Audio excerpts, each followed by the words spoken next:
तुम हत्या कराना चाहते हो, घोषित कर दो चौराहा, हम गोली खाने को तैयार हैं, लेकिन हम किसानों की एक इंच जमीन नहीं देना चाहते हैं, न देंगे। मैं आजमगढ़ डीएम को चुनौती देता हूं, आजमगढ़ के एसपी को चुनौती देता हूं, चौराहा तय कर लो।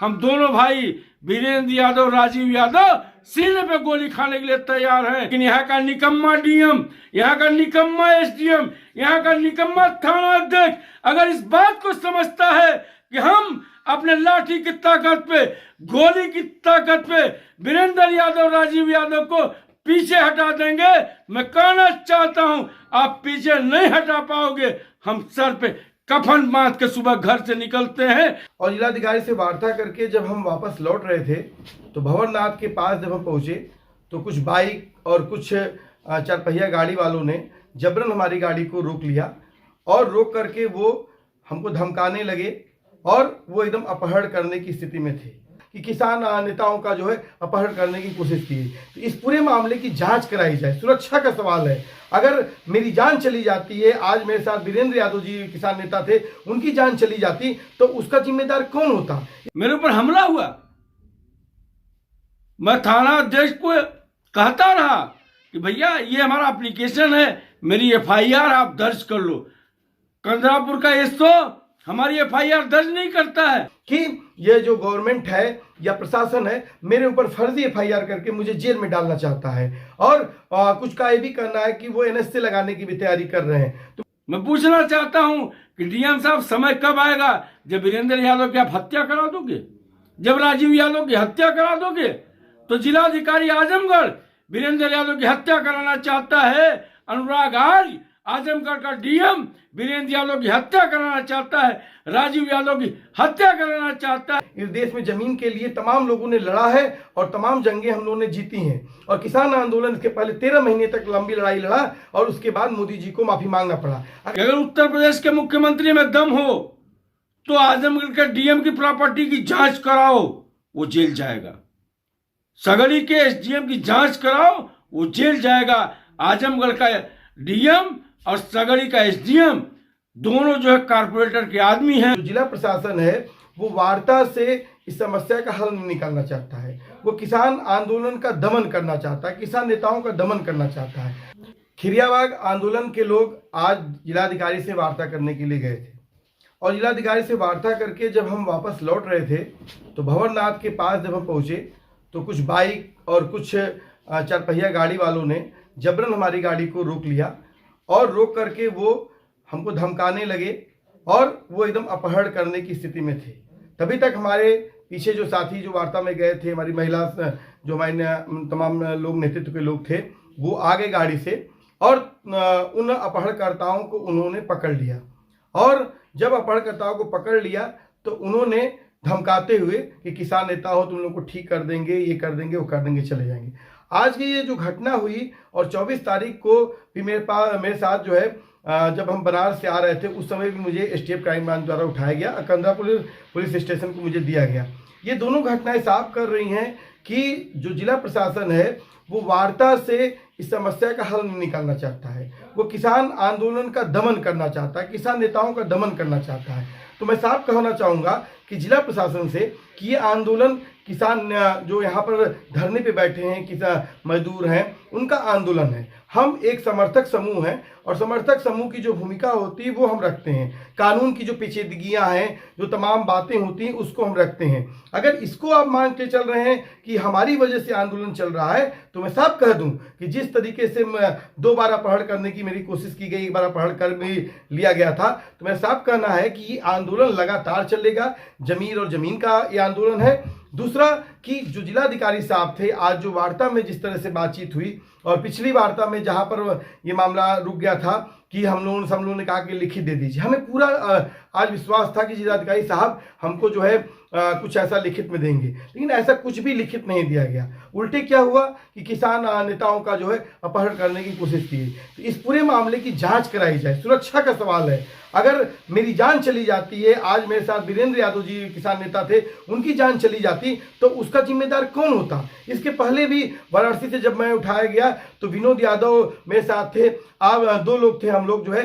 तो अगर इस तरह की जो घटनाएं हो रही हैं वो साफ दिखाती हैं कि अगर हमारे साथ कोई भी अप्रिय घटना होती है तो उसके लिए प्रशासन जिम्मेदार होगा। दूसरा, मुझे इस बात का संदेह है, जो अपुष्ट सोर्सेज से मुझे यह मालूम चल रहा है कि यह जो गवर्नमेंट है या प्रशासन है मेरे ऊपर फर्जी FIR करके मुझे जेल में डालना चाहता है, और कुछ का ये भी कहना है कि वो NSA लगाने की भी तैयारी कर रहे हैं। तो मेरा साफ कहना है कि हम लोग इस देश के लिए लड़ने वाले लोग हैं, और तमाम इस देश में जमीन के लिए तमाम लोगों ने लड़ा है और तमाम जंगें हम लोगों ने जीती हैं। और किसान आंदोलन के पहले 13 महीने तक लंबी लड़ाई लड़ा और उसके बाद मोदी जी को माफी मांगना पड़ा। अगर आज हमने एक्सपोज किया कि टेक्निकल आधार पे जो प्रशासन है कि जमीन अधिग्रहण की जो यहाँ प्रक्रिया ले रहे थे, चाहे सर्वे की प्रक्रिया, जो सहमत की प्रक्रिया, हमने कहा कि आप एक इलीगल काम कर रहे थे, गैर कानूनी काम कर रहे थे। क्या जनता अगर किसी प्रशासन को उनके गैर कानूनी कामों को बता दे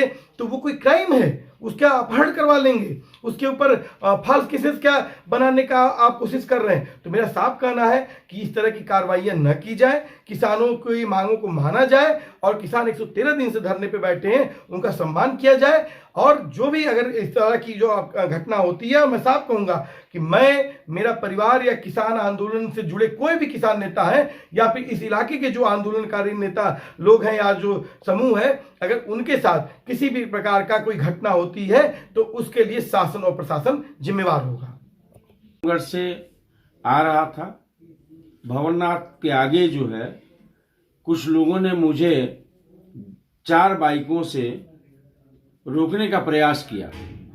मैं ये नहीं समझ पा रहा था कि कौन लोग हैं, क्यों मुझे रोक रहे हैं।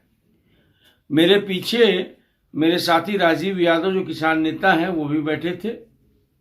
इस बाइक को रोकने के लिए जो है मैंने जब देखा कि 1-2 4 व्हीलर भी हमारे पीछे चल रही थी, तो मैंने पूछा कि आप कौन हो, आप मुझे क्यों रोकना चाहते हो।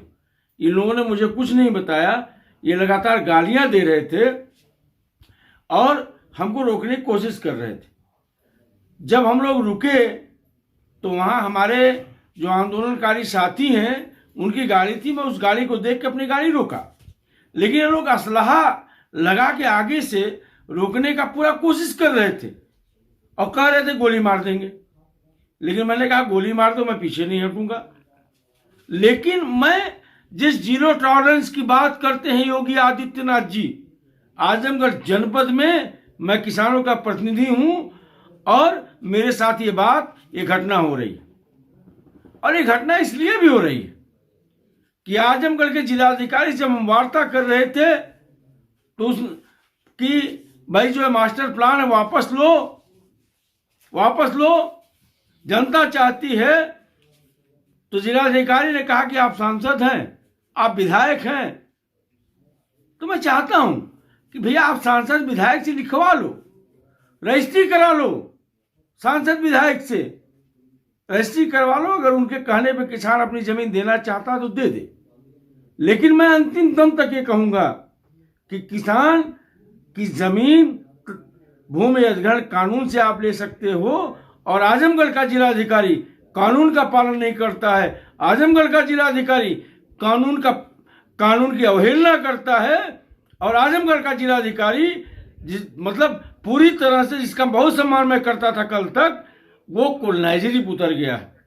मैं कहूंगा कि अगर उत्तर प्रदेश के मुख्यमंत्री में दम हो तो आजमगढ़ के DM की प्रॉपर्टी की जांच कराओ, वो जेल जाएगा। सगड़ी के SDM की जांच कराओ, वो जेल जाएगा। आजमगढ़ का DM और सगड़ी का SDM दोनों जो है कारपोरेटर के आदमी हैं। पहली बार मेरे ऊपर हमला हुआ, मैं थाना अध्यक्ष को कहता रहा कि भैया ये हमारा एप्लीकेशन है, मेरी FIR आप दर्ज कर लो। कंदरापुर का SO हमारी FIR दर्ज नहीं करता है। मुझसे कहता है वीरेंद्र भाई आप भी जानते हो, मैं भी जानता हूं कि खेल किसका है। मैं नौकरी करने आया हूं। मैंने थाना अध्यक्ष से कहा कि आप नौकरी करो, लेकिन मुझे किसी की नौकरी और चाकरी की चिंता नहीं है। हम किसान के आदमी हैं, हमको जेल जाना होगा, हम जेल जाएंगे, लेकिन हम अपनी कौम के साथ, अपनी किसान कौम के साथ हम गद्दारी नहीं कर सकते हैं। तुम अपने माँ बाप के साथ गद्दारी कर सकते हो, एसडीएम अपनी माँ बाप के साथ गद्दारी कर सकता है। वो शपथ जब लेता है एसडीएम और डीएम कि हम न्यायपालिका की रक्षा करेंगे, हम कानून की रक्षा करेंगे, अगर एसडीएम और डीएम अपने सिद्धांतों से बिगड़ने का काम कर रहा है, लेकिन वीरेंद्र यादव जो किसानों का प्रतिनिधि है, और डीएम से मैंने कहा कि आप ओपन हाउस बुला लीजिए गांव सभाओं की, गांव सभाएं कि ओपन हाउस बुला लीजिए। डीएम करें कि ये समय नहीं आया। मैं पूछना चाहता हूं कि डीएम साहब समय कब आएगा? जब वीरेंद्र यादव की आप हत्या करा दोगे, जब राजीव यादव की हत्या करा दोगे। तो जिलाधिकारी आजमगढ़ वीरेंद्र यादव की हत्या कराना चाहता है, अनुराग आर्य आजमगढ़ का डीएम वीरेंद्र यादव की हत्या कराना चाहता है, राजीव यादव की हत्या कराना चाहता है, लेकिन हमको मंजूर है। तुम हत्या कराना चाहते हो, घोषित कर दो चौराहा, हम गोली खाने को तैयार है, लेकिन हम किसानों की एक इंच जमीन नहीं देना चाहते हैं, न देंगे।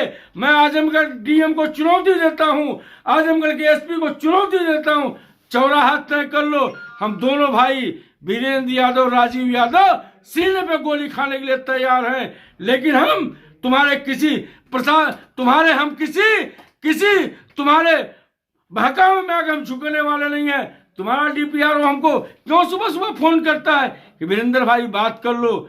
एसडीएम राजीव रतन जिसके ऊपर 1.5 करोड़ का आरोप है, वो क्यों में आता है कि वीरेंद्र जी आप आगे बैठ जाओ। हमारी महिला साथी आगे बैठी थी, क्यों वो जिम्मे आता था वीरेंद्र भाई आगे बैठ जाओ। मैं किसी की दलाली करने वाला व्यक्ति नहीं हूं, मैं किसी की दलाली करने वाले व्यक्ति नहीं हूं। मैं लड़ा हूं, लड़ूंगा, और पूरा बनारस जानता है, पूरा पूर्वांचल जानता है, हम लोगों ने कभी कदम पीछे नहीं हटाया है। एसडीएम सगड़ी और डीएम आजमगढ़ जान लो, कई बार हमने जेल काटी है, हम जेलों में रहेंगे, तुम्हारे खिलाफ किताब लिखेंगे, तुम्हारे खिलाफ पर्चा लिखेंगे, तुमको हम वहां भी चैन से नहीं रहने देंगे।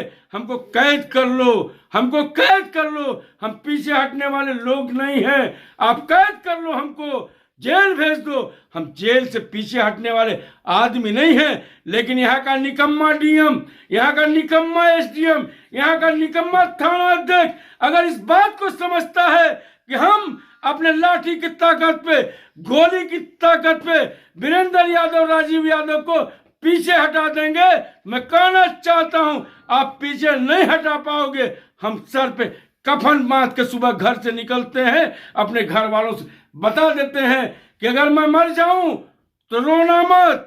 मैं अपने घर वालों से, मेरी बेटी बनारस में पढ़ती है, मैं उससे कहता हूं बेटा रोना मत, इनकलाब जिंदाबाद के साथ मेरा अंतिम संस्कार कर देना। लेकिन अत्याचारियों के खिलाफ, मुल्क बेचने वालों के खिलाफ, मुल्क के साथ सौदा करने वालों के खिलाफ न मैं कभी खड़ा हुआ हूं, न कभी मैं